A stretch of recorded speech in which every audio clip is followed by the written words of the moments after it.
until the girl raised the hammer and smashed it against the wall. She was shocked to discover a pile of glittering gold bars hidden inside. Without any hesitation, she packed them all up and rushed straight to the bank. As she walked into the lobby, the clerk saw her plain clothes and immediately wore a look of disdain, waving his hand to chase her away.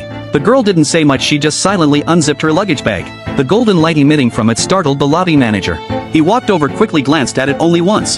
His face changed drastically and he immediately put on the most attentive smile, carefully escorting the girl into the VIP room. Soon the manager finished counting the results. He excitedly told the girl there were a total of 40 gold bars, with a total weight of 40 jin, valued at 100 million yuan based on the current market price. The bank not only processed all the procedures for her immediately, but also thoughtfully arranged a special car for her escort. Holding the huge sum of money, the girl went straight to the city's top shopping mall, stating that from today on she would no longer wrong herself. She walked into a luxury store.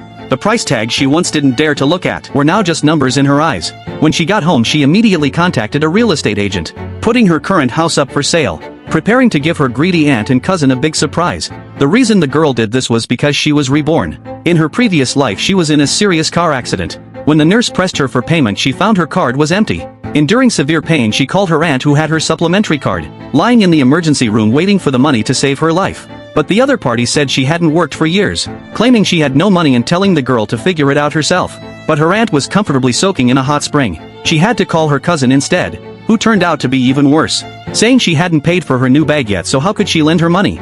Finally, she could only dial her mother's number. Her mother thought she was making up excuses for money. Instead, she questioned how the girl who had worked for years could possibly have nothing left in her pocket. She hung up the phone immediately after speaking. Even the nurse nearby couldn't stand it and offered to pay for her first. But the girl said in despair, since they all thought her life was worthless, she had no hope of living. She resolutely pulled out the 4 needle.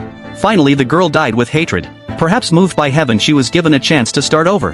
Back to the day her aunt used her supplementary card to host a feast at Cloud Pavilion, but deliberately didn't invite her. Later her mother called, saying the aunt just wanted to gather the relatives, knowing the girl was busy at work, so she didn't call her, telling her not to take it to heart. The girl immediately retorted, her aunt never invites her to dinner, so why does she use her card to pay every time? But her mother always used the same old line, saying she was after all the only college graduate in the family, who had seen the world and the family would have to rely on her help in the future. The girl hung up without a word. The next second she directly called the bank, canceling all supplementary cards under her name. Then she dressed herself up, saying if they wouldn't let her go, she would go anyway. She wanted to see the look on her aunt's face when she couldn't swipe the card.